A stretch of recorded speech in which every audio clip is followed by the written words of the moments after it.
आज अब आतिशी तीसरी मुख्यमंत्री बनी है दिल्ली की, कैसे देखती हैं? सर्वप्रथम मैं महिला हूं क्योंकि और वो भी एक महिला हैं, तो उनको मैं बधाई देती हूं कि उनको जो है उनकी पार्टी ने एक चांस दिया है। और समय का अंतराल बहुत कम है, 2 महीना बचा है दिल्ली के चुनाव को। और जिस प्रकार के उनके कार्यकाल का काम रहा है, जल मंत्री थी वो, किस प्रकार जो है यमुना का क्या हाल हो रखा है, ये पूरे देश से नहीं छुपा है। तो मैं नहीं चाहती हूँ अब ये क्या ही करेंगी एज चीफ मिनिस्टर, ये समय बताएगा। पर मैं समझती हूँ कि दिल्ली की जनता जो है ये जल्दी निर्णय करे आने वाले चुनाव में कि वह सत्ता किसको देना चाहते हैं। और जिस व्यक्ति ने जल का ऐसा हाल कर दिया हो, यमुना का ऐसा हाल कर दिया हो, जिसको हम सनातन में माँ की तरह पूजा करते हैं, और उनका शिक्षा विभाग का भी पूर्व जो कार्यकाल रहा है वो भी बहुत अच्छा नहीं रहा है। कितने घोटाले, कितने स्कैम, कितने सारे जो है उन पे जो है सवाल खड़े हो रखे हैं। मैं समझती हूँ आज चीफ मिनिस्टर उनको इन बातों का भी जवाब देना पड़ेगा आगे आने वाले समय में। और अरविंद केजरीवाल जी के सरकार का जो मॉड्यूल है, आम आदमी पार्टी का जो पूरा मॉड्यूल है, इट्स अ टोटल फेलियर। कहीं उसकी जो है खुले मंचों पे तारीफ नहीं हो रही है, कहीं भी उसका जो है बखान नहीं हो रहा है।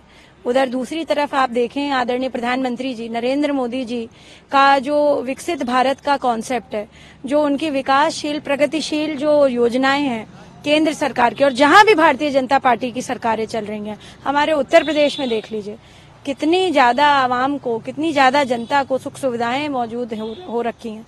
तो मैं समझती हूँ कि बस यही कहना चाहूंगी, आगे आने वाला चुनाव बहुत जल्द तय करेगा कि दिल्ली की दशा दिशा क्या है।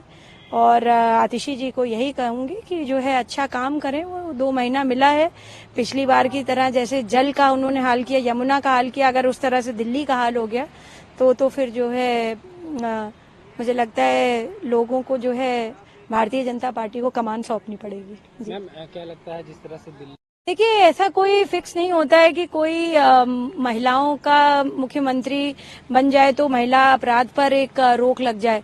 आपने अभी देखा ममता बनर्जी की सरकार है वेस्ट बंगाल में, और कितना बड़ा वहां पर केस हुआ। अभी तक उस पे जो है हम जैसे कितने लोग लगे रहे, और उस पे किसी प्रकार की अभी कोई प्रतिक्रिया सरकार मतलब केंद्र की नहीं, मैं स्टेट की बात कर रही हूँ, उस पे नहीं आई है। और यहाँ तक कि ऐसी बातों पर तो ममता बनर्जी जैसे व्यक्तित्व को, जो 2 दशक से ऊपर हो गया राजनीति में है, उनको इस्तीफा दे देना चाहिए था। क्योंकि ये गवर्नमेंट कॉलेज में गवर्नमेंट डॉक्टर के साथ किसी भी परिस्थिति में वो कृत्य हुआ है अगर जो सीबीआई के दायरे में है उस पर उचित नहीं है कमेंट करना। अगर वो मर्डर भी है तो क्या हम अपनी बच्ची को इसलिए भेजते हैं डॉक्टर बनने के लिए या रात में ड्यूटी करने के लिए कि वो वहां जाकर के मर जाए? ये बहुत बड़ा सवाल है। तो मैं समझती हूँ कि ये कोई मतलब कोई वैलिडेशन नहीं है कि if there is a women chief minister तो क्राइम नहीं होगा, या वुमेन प्राइम मिनिस्टर होगी तो क्राइम नहीं होगा।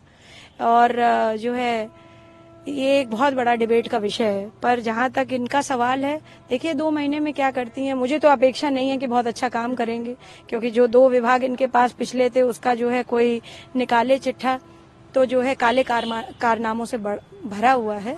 पर फिर भी एक महिला होने के नाते मैं उनको आज के लिए, क्योंकि आज उन्होंने शपथ ली है, तो उन्हें बधाई देती हूँ कि ठीक है उन्होंने लिया है ये कार्यभार, कुछ बेहतर कर सकें। पर लगता नहीं कि